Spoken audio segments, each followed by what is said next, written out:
I mean, the basic lead in the news business is if it bleeds, it leads. And General Casey, he tried to get some positive news stories in Iraq, and the papers weren't carrying positive stories, where they were putting generators in hospitals and generators in schools, and the stock market was open, and they had a lot of free press. And so he said, my gosh, there ought to be some stories. So he hired some people to write accurate stories, not lies, accurate stories, got them in the press. Once it was found out in the United States that that was going on, the Congress went crazy. He shouldn't be doing that. That's a violation of freedom of the speech.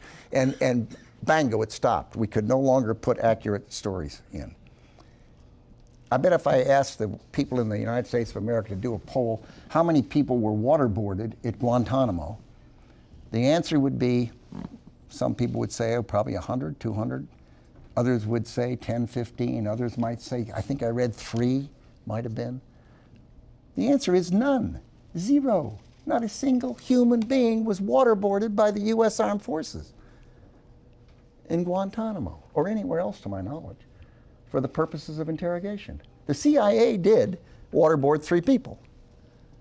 But think of how that's all been conflated, and think of what the general opinion in the America is about waterboarding and about the at Guantanamo Bay, which is, in my view, one of the truly impressive prison systems in the world. Zawahiri once said, quote, more than half of this battle is taking place in the battlefield of the media.